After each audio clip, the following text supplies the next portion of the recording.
네, 오늘 말씀의 결론은 20절과 21절 말씀에 있죠.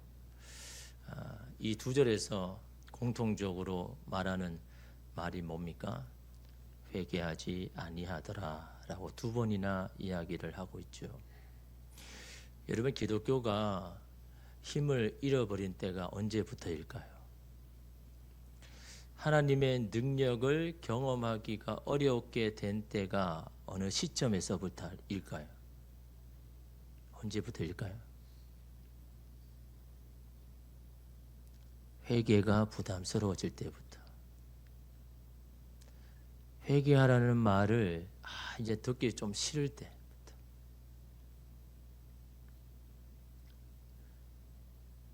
여러분, 회개는요, 축복입니다. 회개는요, 주님의 힘이 내 가운데 임재하게 만드는 겁니다. 통로가 바로 회개입니다. 그 회개를 이야기하지 않을 때부터 여러분, 교회는 힘을 잃어버립니다. 왜냐하면 주님의 힘이 공급 안 되니까요. 교회는 주님의 힘으로 움직여지는 교회입니다. 사람의 힘과 능이 아니라 주님의 힘으로 여러분 살아내는 것이 교회인데, 주님의 힘이 공급이 안 되니까 힘이 없는 겁니다. 그건 교회뿐만 아니라 오늘 우리 모든 성도들도 마찬가지죠. 이 회개하라니까 마음이 부담스러운 겁니다. 아니, 맨날 회개하고 도대체 내 죄가 뭐라고? 근데 가만히 돌아보면요, 사실 우리의 죄는 주님 앞에 해도 넘쳐나는 게 여러분 죄 아닙니까? 몇 번 이야기하고 나면 없어지는 게 우리 안에 그런 죄입니까? 그러면 이 세상이 멸망할 필요가 없죠. 그거를 찾아보지 않기 때문에 그럴 거고, 생각해 보지 않기 때문에 없는 것처럼 보이지만요, 주님의 그 앞에 가면요, 과거에서부터 지금까지 했던 모든 것들이 막 그림자처럼 쫙 필린처럼 지나가면서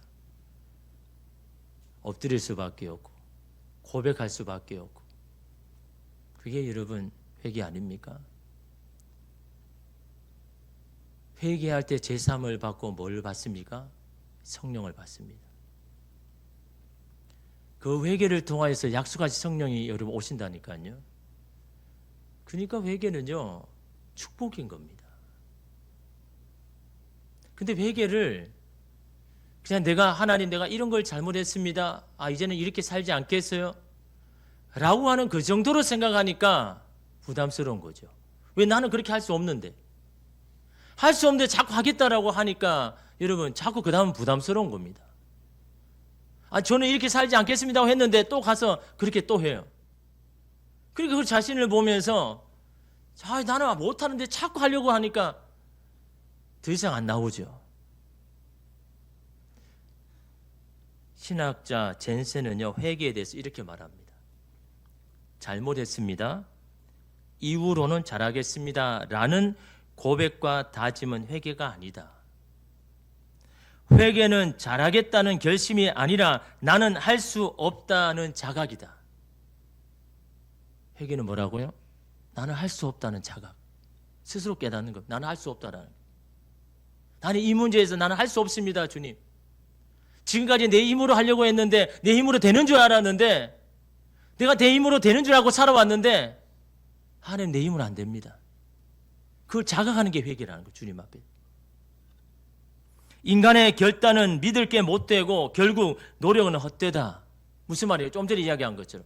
하나님 내가 이렇게 살겠습니다. 이제는 이렇게 살지 않겠습니다. 라고 해놓고 똑같이 살아가는 그 나의 노력은 헛되다라는 겁니다.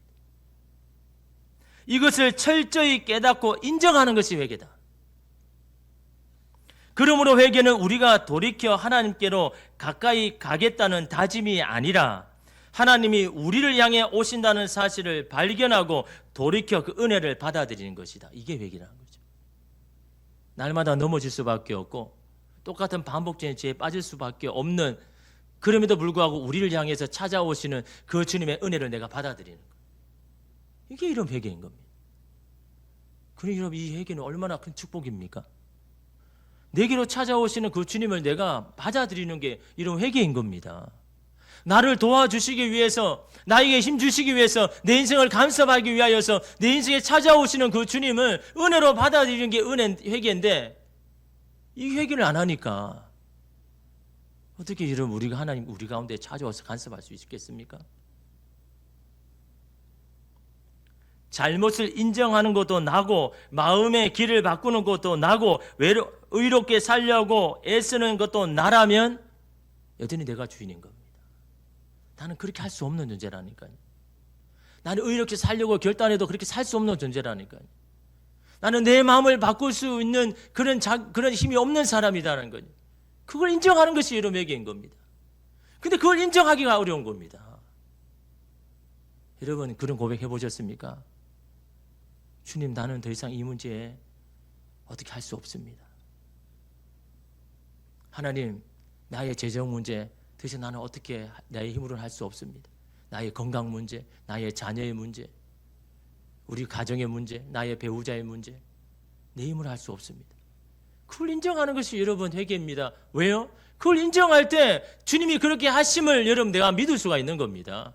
주님이 그렇게 역사하심을 우리가 깨닫게 되는 겁니다.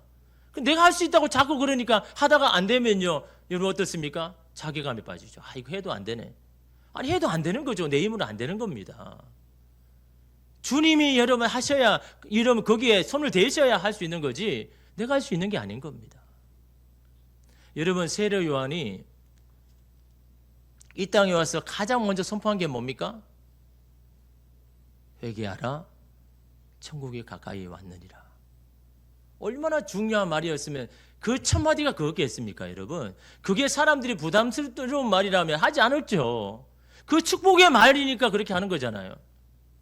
예수님도 그 다음에 여러분 사역하실 때 가장 첫 번째 외친 게 뭡니까? 똑같습니다. 회개하라, 천국이 가까이 왔느니라. 그 말은 뭡니까? 천국이 이제 가까이 왔으니 너희가 들어가야 된다, 그 말이잖아요. 천국에 들어가려는 비결이 뭐라고 이야기합니까?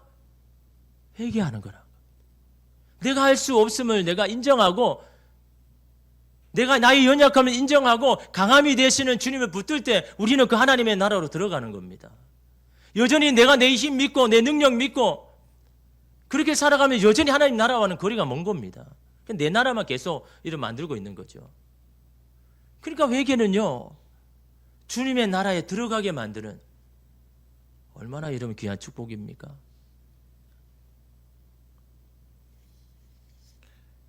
근데 오늘 말씀에 보니까 그 회개를 하지 않는 사람들이 있더라는 겁니다. 이게 이러면 하나님의 안타까움인 겁니다. 오늘 말씀에 마지막 2절에 보시죠. 돌이키지 아니한다는 거죠. 기회를 줬는데도 인정을 안 한다는 겁니다. 재앙의 강도가 더 세어짐에도 돌이키지 않는 자들이 있더라는 겁니다. 오히려 더 악한 길을 향하더라는 거죠.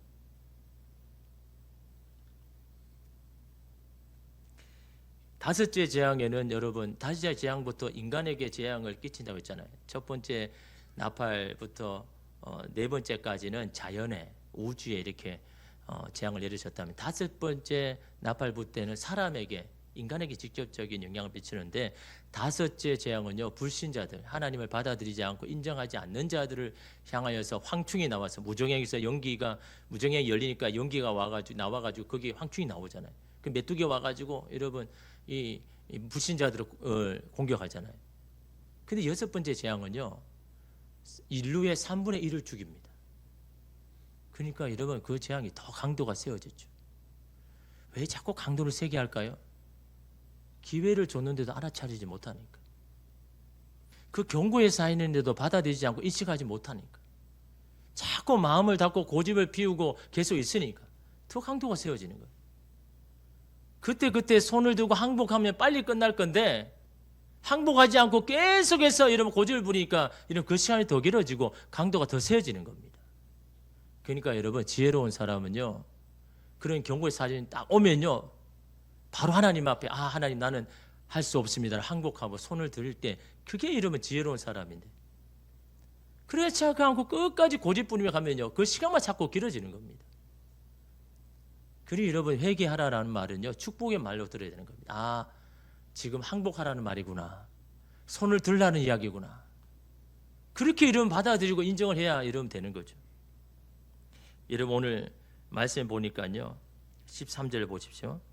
여섯째 천사가 나팔을 불매 내가 들으니 하나님 앞 금 제단 네 뿔에서 한 음성이 났어요. 여섯 번째 천사가 나팔을 불었는데 한 음성이 났죠. 어디서요? 금 제단 네 뿔에서. 금 제단은 어디에 나왔습니까?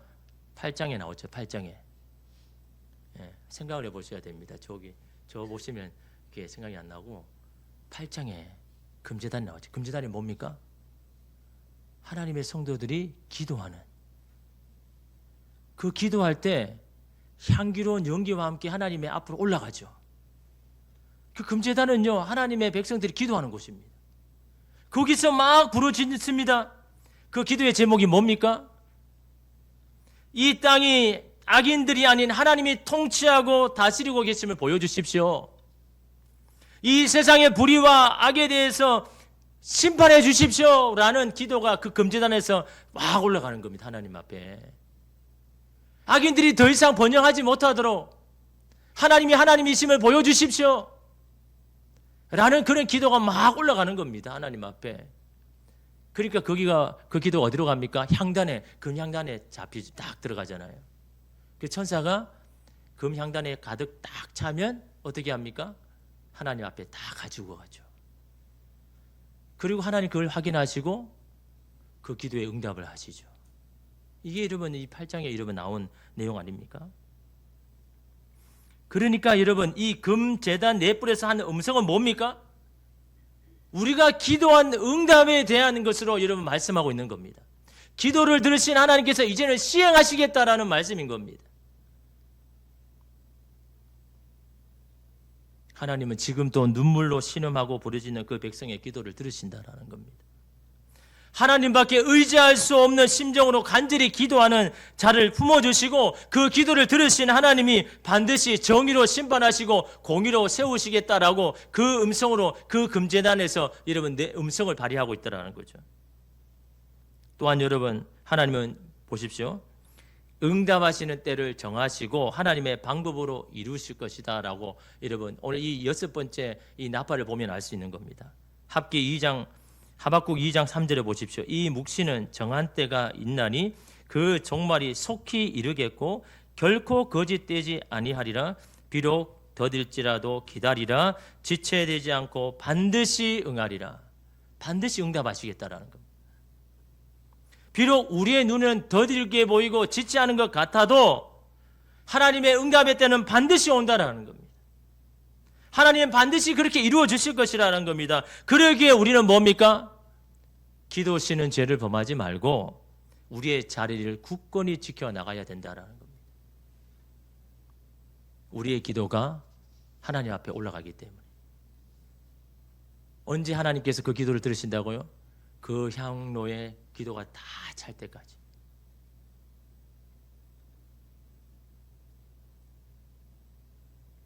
우리는 그러기에 금령단의 향단의 기도가 가득 차기 전에 먼저 포기하거나 세상적인 방법을 찾아서는 안 된다라는 겁니다. 그 기도가 쌓일 때까지 가득 찰 때까지 기도해야 되는 거예요. 금향단에 다 차이면 그때 천사가 하나님 앞에 가지고 가가지고 드린다라는 겁니다. 그걸 보시고 하나님께서 그 응답을 베푸신다라고 이런 말씀하고 있지 않습니까?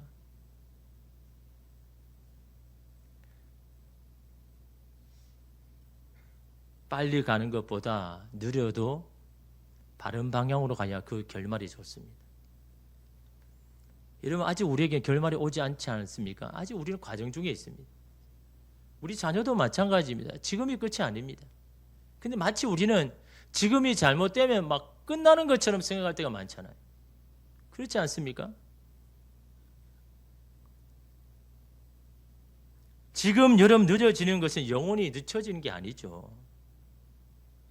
여러분 예수님 뭐라고 이야기하셨습니까? 나중된 자가 먼저 되고 먼저 된 자가 나중되는 일이 있을 것이다 라고 하셨잖아요. 그러므로 잠시 늦게 가는 것에 마음을 빼앗기지 말고 제대로 방향을 잡고 가는지에 마음을 잡고 써야 되는 겁니다. 아니 내 눈에 보니까 이게 잘못되어 가는 것 같아. 이게 망하게 되는 것 같아. 거기에 자꾸 마음을 쏟지 말고 내가 방향을 잡고 가고 있는지를 자꾸 봐야 되는 겁니다. 내 가정이, 내 자녀가 제대로 방향을 잡고 가고 있는지. 열심히 하는 것도 중요하지 않습니다, 여러분. 최선을 다하는 것도 중요한 게 아닌 겁니다. 바른 방향으로 지금 가고 있을 때 거기에서 열심을 해야죠. 거기에 최선을 다해야죠. 바른 방향이 지금 아닌데, 하나님 원하시는 방향이 아닌데 아무리 자기 힘으로 여러분 최선을 다해서 걸어가 보십시오. 여러분 그 결말이 좋지를 않다라는 겁니다. 좀 늦게 가도 괜찮습니다. 하나님께서 스톱시킬 때는 이유가 있는 겁니다. 계속해서 열심을 했는데 하지 못하게 하는 데는 그 이유가 있는 겁니다. 네가 방향을 제대로 잡고 가고 있는지를 여러분 하나님께서 말씀하시는 거잖아요. 그 방향 다시 새롭게 하고 다시 출발해도 여러분 늦지 않는 겁니다. 나중 된 자가 먼저 되는 것이 하나님 하시는 겁니다. 지금이 여러분 안 된다고 이러면 끝나는 게 아닙니다, 여러분. 방향만 제대로 다시 잡고 나가면 우리의 가정이, 우리의 자녀가, 우리의 삶이 방향만 제대로 잡고 가면요, 늦어도 더 빨리 가게 되는 것이 여러분 주님이 하시는 이런 방법 아닙니까? 조급함이 잘못된 방향으로 가게 합니다. 이 조급함은요, 기도하지 않게 오는 현상입니다. 기도할 때에 우리를 향한 주님의 생각이 재앙이 아니라 미래의 소망을 주는 것임을 확신하게 되는 겁니다. 그래서 주님께 자꾸 소망을 두는 겁니다. 근데 기도하지 않으면요, 자꾸 조급해집니다. 불안해집니다. 염려합니다. 그러니까 주님을 기다리지 못하고 자꾸 인간적인 방법으로 먼저 선택하죠. 그러니까 자꾸 방향이 틀어지는 겁니다. 방향을 제대로 잡아야죠.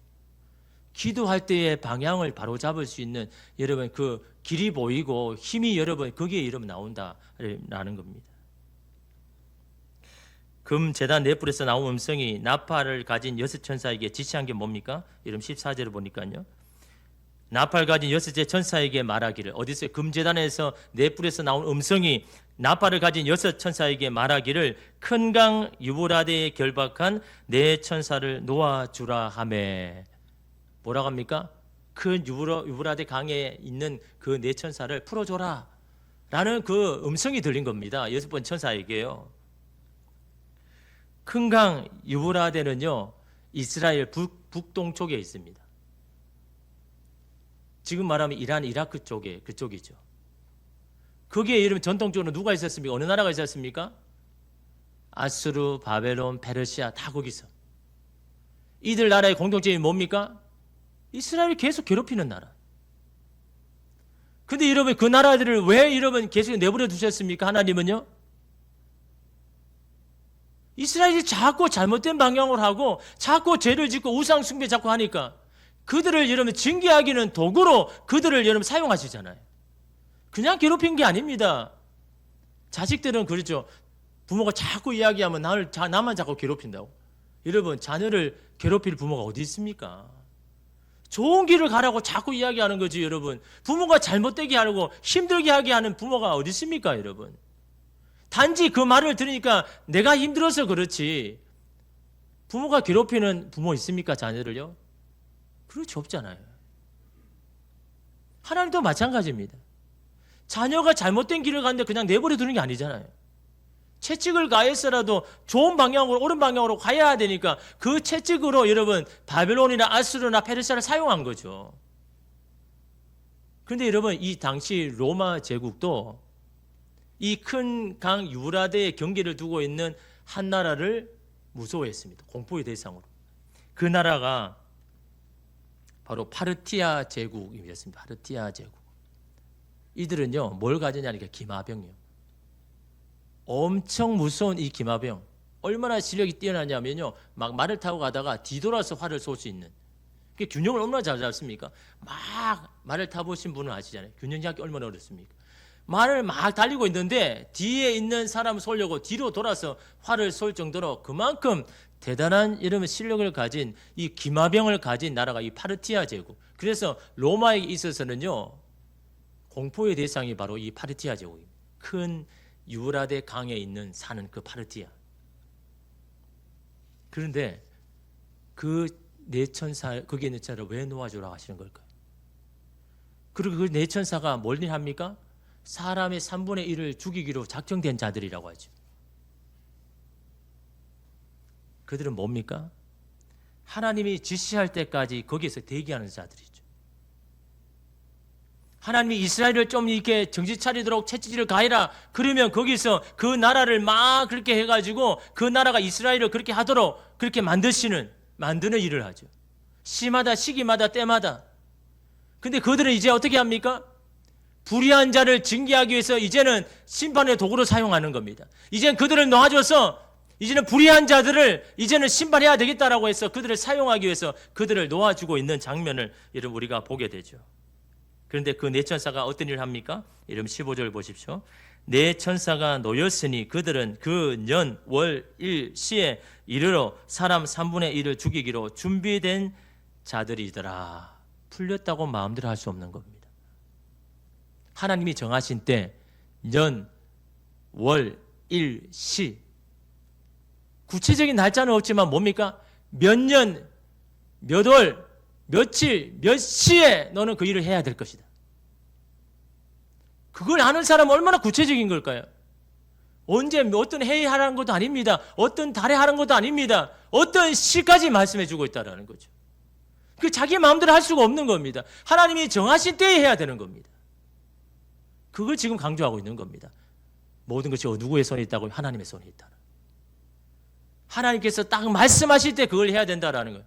그 명령을 지금 받고 있는 겁니다. 마찬가지로 우리의 기도를 들으시는 하나님의 응답의 때도 분명히 있다라는 겁니다. 하나님의 정하신 때가 있다라는 겁니다. 막연한 때가 아닙니다. 년, 월, 일, 시까지 정해서 행하시는 분이 하나님이시다라는 걸 이런 보여주고 있잖아요. 온 세상에 일어나는 놀라운 일도 하나님께서 정하셨는데 하물며 저와 여러분의 인생에 일어나야 할 일들에 대해서 정하지 않으셨을까요? 그 시까지 다 여러분 정하셔 놓으신 분이 바로 하나님이시다라는 거예요.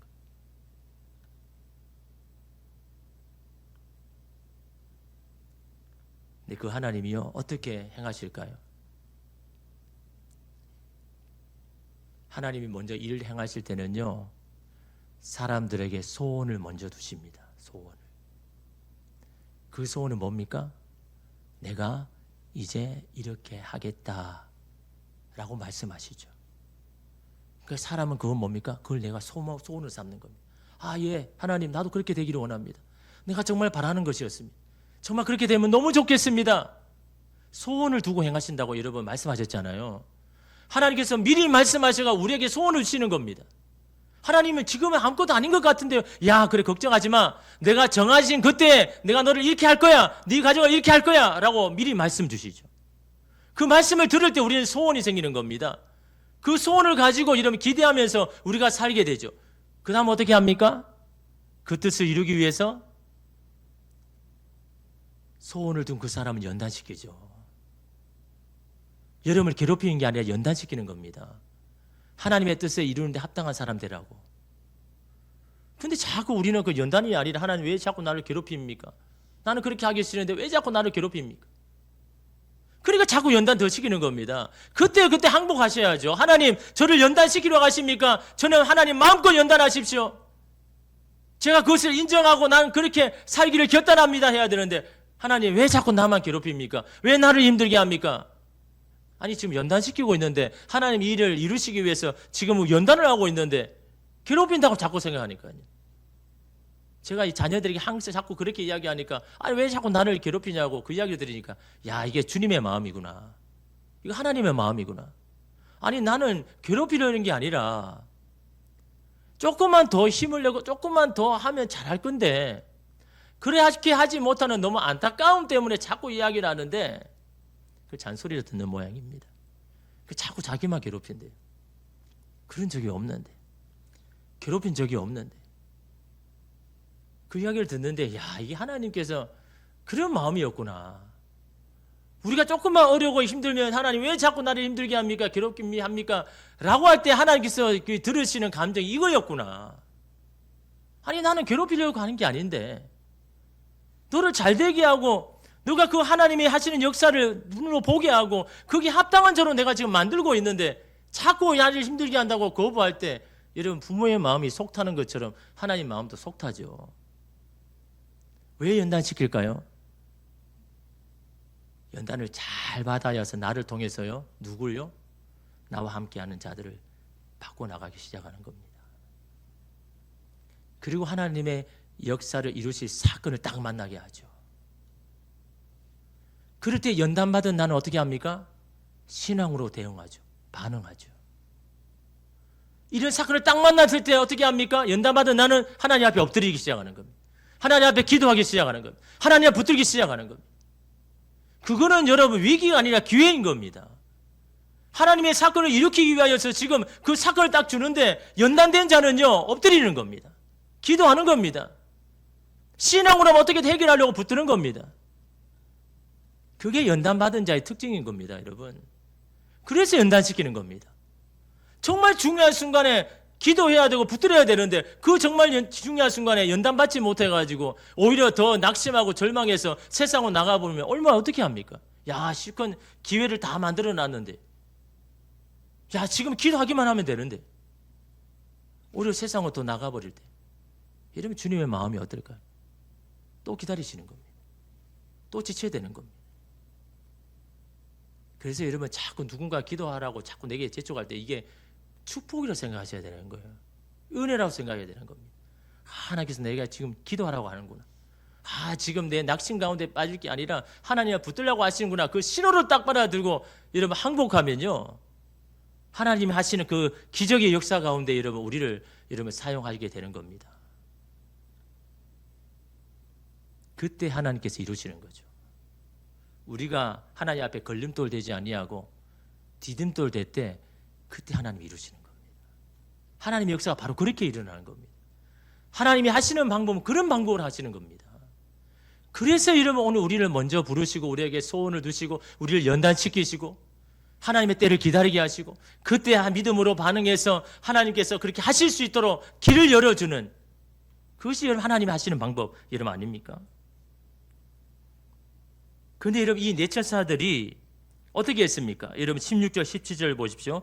마병대의 수는 2만 만이니 내가 그들의 수를 들어노라. 이 같은 환상 가운데 그 말들과 그 위에 탄 자들을 보니 불빛과 자줏빛과 유황빛 호신경이 있고 또 말들의 머리는 사자머리 같고 그 입에서는 물과 연기와 유황이 나오다. 이거 딱 들으니까 헷갈려 버리는 겁니다. 도대체 저게 뭐야?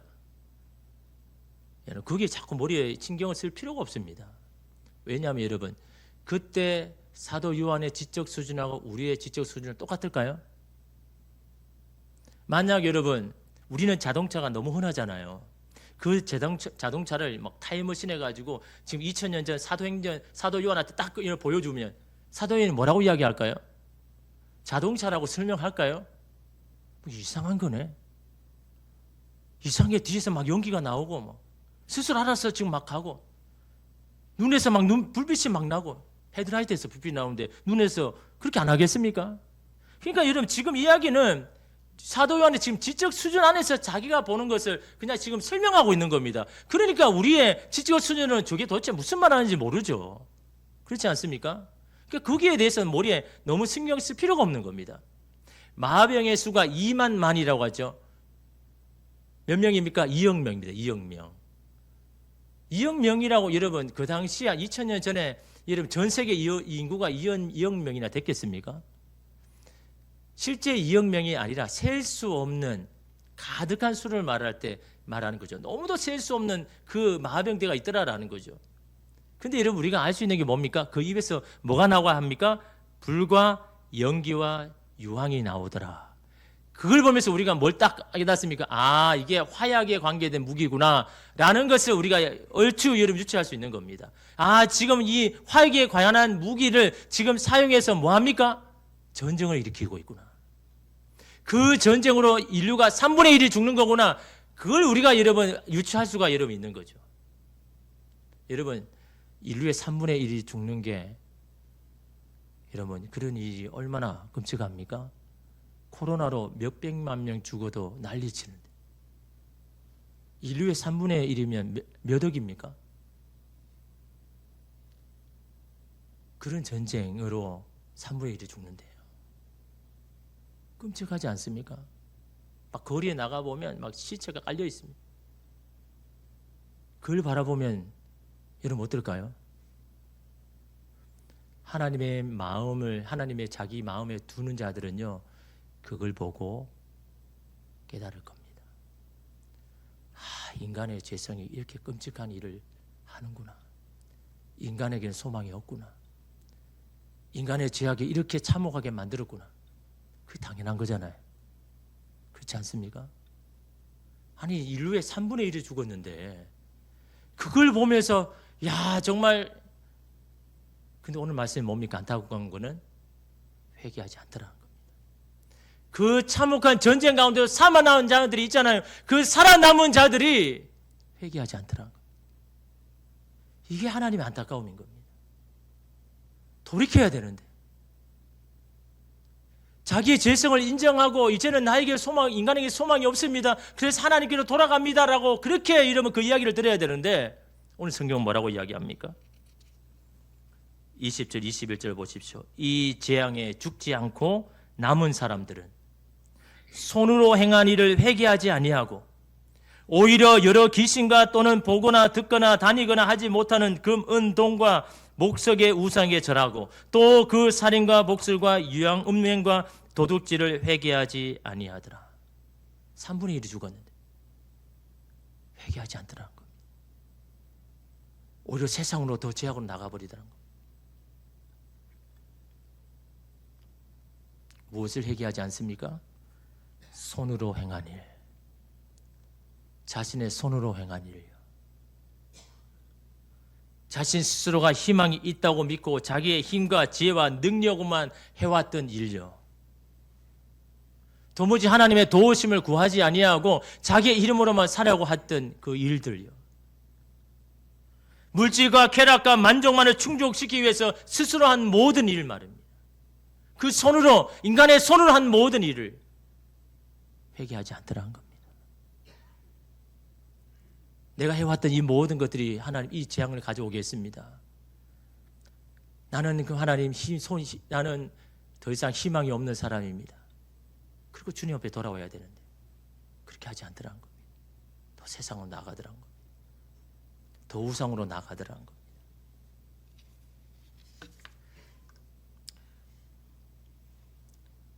욥의 이야기만 하고 마치고자 합니다. 욥이 고난 속에서 하나님 앞에 질문을 했죠. 오랜 여러분 장애를 통해서 질문하잖아요. 그게 뭡니까? 하나님, 왜 선한 사람이 고난을 받습니까? 아니, 악인들은 잘만 사는데 왜 선한 사람이 고난을 받아야 되는 겁니까?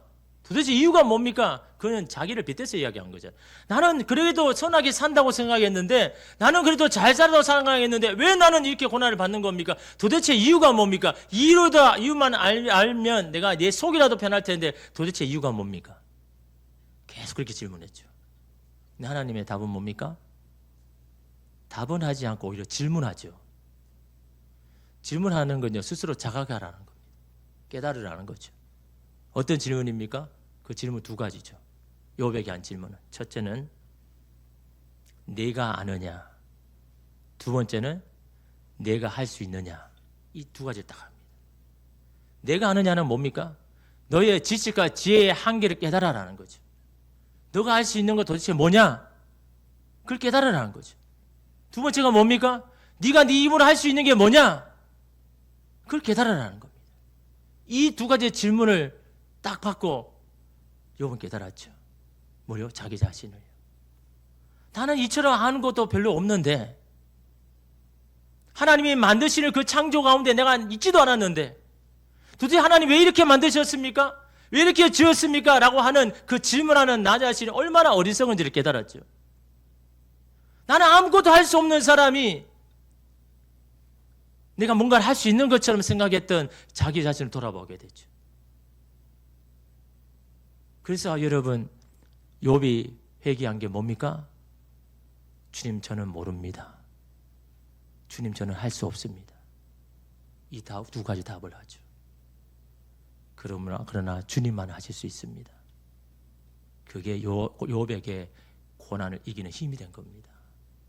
이유를 알아서 여러분이 힘이 된 게 아니라 내가 할 수 없고 내가 알 수 없는 것, 그걸 인정하고 자각할 때 하나님이 하실 수 있다는 그런 힘과 용기가 여러분 거기서 여러분 온다는 것을 욥이 지금 말하고 있는 겁니다.